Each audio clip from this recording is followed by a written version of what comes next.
Peut-être qu'aujourd'hui, vous vous êtes réveillé avec le sentiment que le monde continue de courir, mais que vous êtes resté immobile à un point invisible de la route, regardant les voitures passer, essayant de vous souvenir pourquoi vous devez encore marcher. Peut-être que votre corps porte une fatigue inexplicable, un nœud à la gorge qui ne cède pas, une hâte qui ne mène nulle part. Je vous vois. Je reconnais la dignité de ce que vous ressentez, même quand personne ne le remarque, même quand vous continuez à fonctionner à l'extérieur, alors qu'à l'intérieur, la boussole semble avoir perdu le nord. Il n'y a rien de mal à ce que vous ressentiez cela. Il y a juste un cœur qui demande un sens et une conscience qui demande une direction. Respirez un peu plus profondément maintenant, non par obligation, mais comme quelqu'un qui ouvre une fenêtre dans une pièce étouffante. Inspirez en comptant jusqu'à 4, retenez pendant 2 et expirez lentement jusqu'à 6. Pendant que l'air sort, laissez vos épaules descendre d'1 millimètre. 1 millimètre est peu pour le monde, mais beaucoup pour votre système nerveux. Il y a une sagesse dans le corps qui sait revenir à l'équilibre quand il en reçoit la permission. Quand l'épuisement parle fort, l'esprit court, la poitrine se serre, le monde se rétrécit. Et pourtant, au milieu de l'étroitesse, il y a un espace. Viktor Frankl a appelé cet espace la liberté intérieure. Entre le stimulus et la réponse, il y a un intervalle.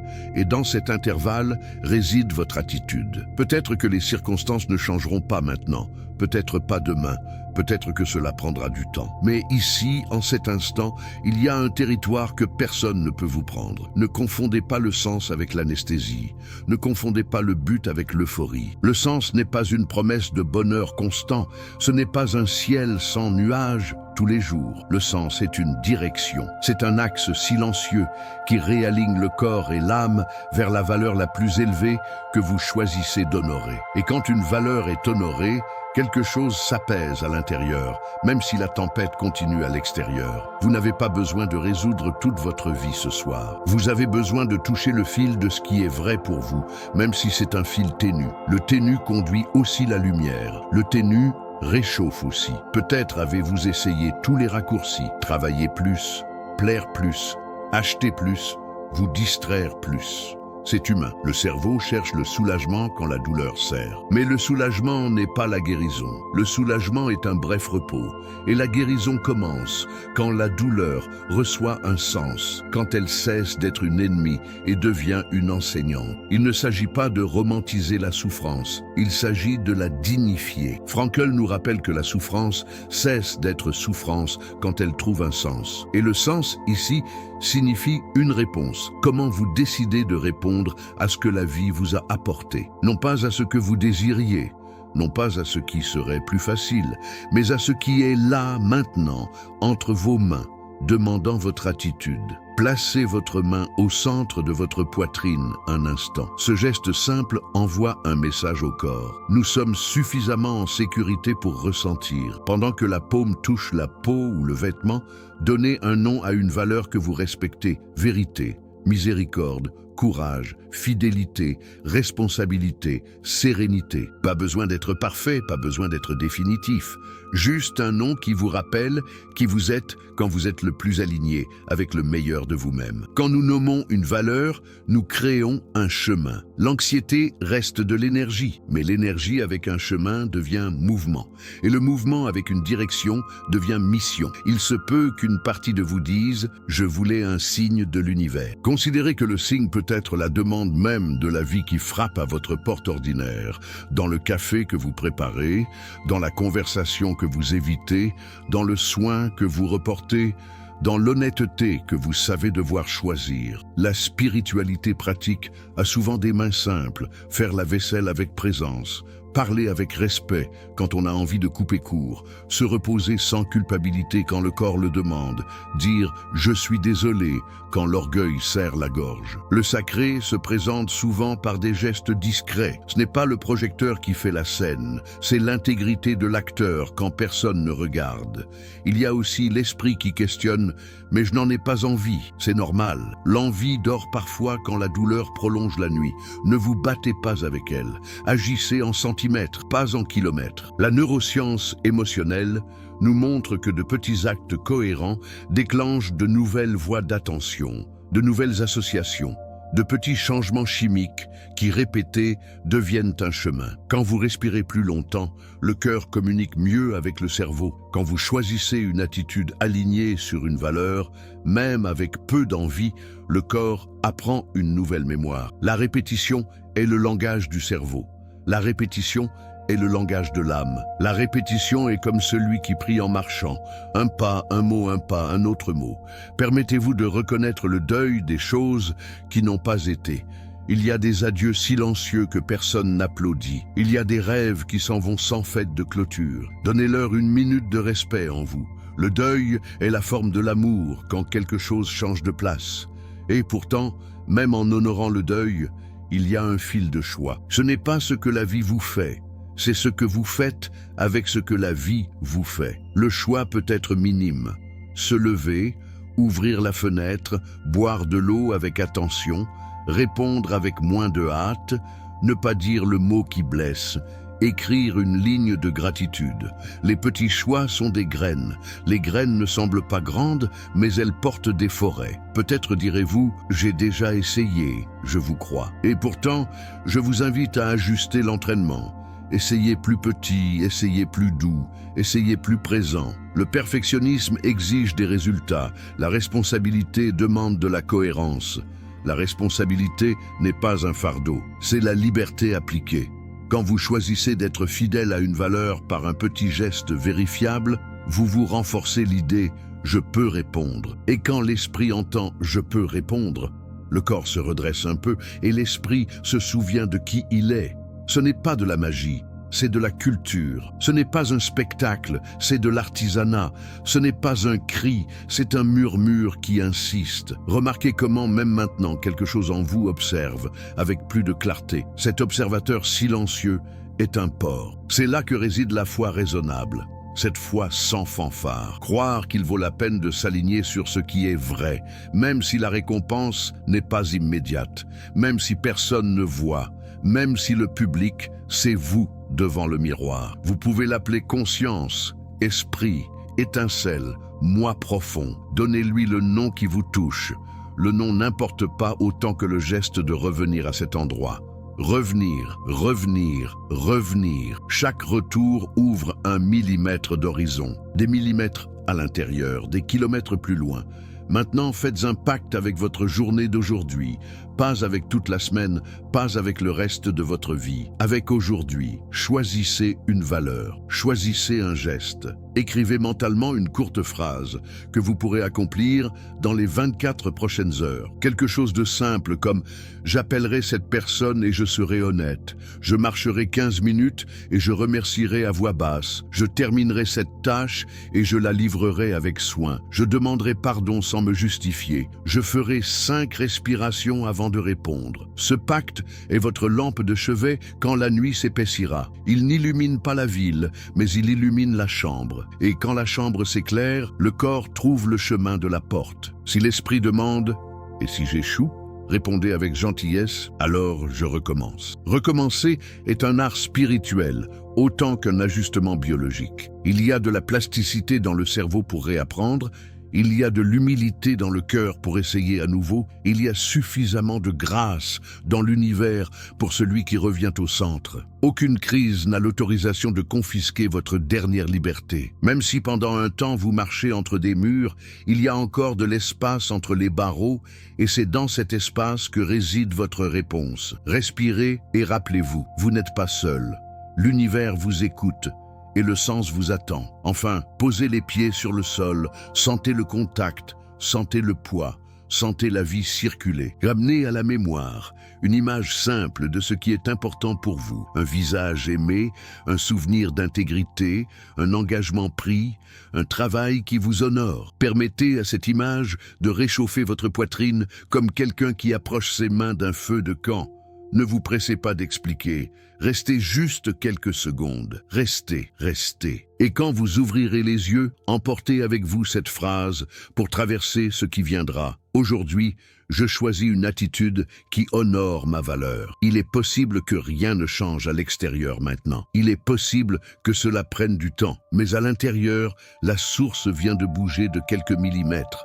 et c'est ainsi que les rivières trouvent la mer. Douleur cachée, l'épuisement silencieux de ceux qui continuent à fonctionner mais ont perdu le nord. Productivité sans but, concept déformé, confondre le sens avec le bonheur constant. En logothérapie, le sens est une direction, pas une anesthésie. Révélation, la souffrance n'a pas besoin de cesser pour que la vie recommence. L'attitude peut inaugurer un sens au sein de la douleur. Application, trépied de sens au quotidien. Projet, quelque chose à construire. Rencontre, quelqu'un à servir. Et posture, une attitude choisie. Métaphore, vous n'avez pas besoin d'une carte parfaite, vous avez besoin d'une boussole intérieure qui pointe vers la valeur la plus élevée même dans le brouillard. Parfois, la vie semble interrompre le chemin au milieu d'un virage, comme si le sol reculait un peu à chaque pas et que les flèches avaient été effacées par la pluie. Le corps continue de se présenter aux engagements, l'esprit résout ce qui est urgent, mais une partie intime reste appuyée contre le mur du fond, demandant doucement ce qui, en fait, est en train d'être construit. Il ne s'agit pas d'incapacité, ni de paresse, ni d'échec moral. Il s'agit d'un cœur sensible qui a perçu la différence entre la vitesse et la direction. Et quand cette différence devient claire, l'épuisement silencieux se révèle. Il est possible de produire sans but. Il est possible d'accomplir des tâches sans toucher à ce qui a de la valeur. Il est possible de fonctionner et pourtant de sentir que quelque chose d'essentiel est resté à l'extérieur. La confusion la plus courante naît d'une attente achetée sans s'en rendre compte. Celle que le sens serait synonyme d'un état continu de bien-être. Cette idée pèse, car elle transforme chaque petit désalignement en signe d'échec et chaque tristesse en preuve que l'on est hors du chemin. La logothérapie de Viktor Frankl indique autre chose. Le sens n'est pas une anesthésie, c'est une direction. La direction n'enlève pas les pierres, mais réorganise le pas. La direction ne fait pas taire la tempête, mais donne un nom au phare. Quand l'esprit comprend cela, même la douleur change de texture. Elle cesse d'exiger une fin immédiate et commence à demander un pourquoi, une manière de la traverser avec honneur. La douleur n'a pas besoin de se dissoudre pour que la vie recommence. La vie peut recommencer au sein de la douleur, quand l'attitude ouvre une brèche de sens. Il y a des histoires qui illustrent cela avec clarté. Des personnes qui, sans trophée, ont choisi de maintenir leur dignité dans la vie quotidienne. Et par ce geste, ont découvert un axe. Des personnes qui ont pris soin de quelqu'un en silence, qui ont travaillé avec diligence dans un métier invisible, qui ont tenu parole même sans applaudissements. Ce qui unifie ces scènes n'est pas un sentiment constant de joie, mais la fidélité à une valeur. Frankl appellerait cela une réponse. Le monde interroge et la personne répond avec ce qui la soutient. Cette réponse n'a pas besoin d'être grandiose.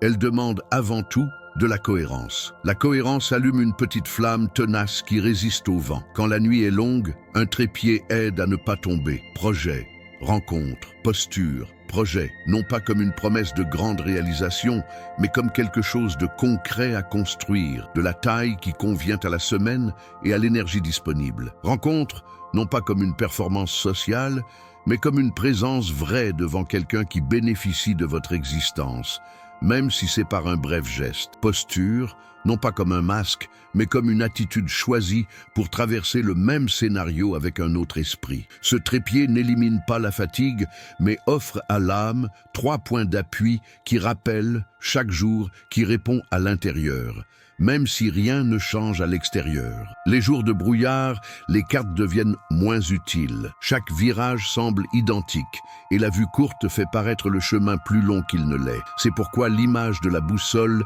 est si parlante. La boussole ne décrit pas toutes les routes, n'informe pas sur les nids de poules ou les raccourcis, mais elle pointe vers le nord. Et si le nord est une valeur élevée, le corps apprend à aligner le pas. L'anxiété reste possible, la peur reste humaine, la fatigue reste légitime, mais la direction demeure. La direction permet au mouvement d'avancer sans que le cœur ne se perde de lui-même. Vous n'avez pas besoin d'une carte parfaite, vous avez besoin d'une boussole intérieure qui pointe vers la valeur la plus élevée même dans le brouillard. La phrase résonne comme quelqu'un qui offre un verre d'eau tiède par une nuit froide. Certains réalisent avec le temps que tant de déviations sont nées d'une confusion de priorités. Ce qui semblait urgent a occupé l'espace de ce qui était essentiel. Ce qui apportait un applaudissement immédiat a étouffé la voix de ce qui demandait des racines. Et en s'en rendant compte, ce n'est pas la culpabilité qui surgit, mais la sobriété. La culpabilité consomme de l'énergie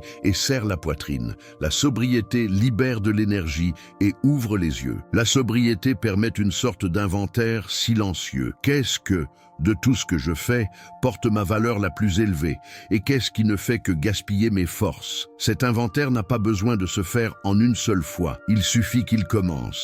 Quand il commence, l'esprit devient moins bruyant, le corps trouve un rythme possible et l'esprit respire mieux. Le mouvement d'inaugurer un sens au sein de la douleur peut être délicat comme celui qui allume une allumette dans le vent. D'abord, on reconnaît la réalité de ce qui fait mal, sans dramatisation, sans minimisation. Ensuite, on touche la valeur qui demande à passer. Le courage, quand la peur est grande.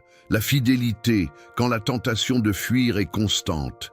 La miséricorde, quand la rigidité interne devient une arme. La vérité, quand l'auto-tromperie devient un abri. La loyauté, quand l'oscillation menace les liens. La valeur n'élimine pas le défi, mais donne un contour à la réponse.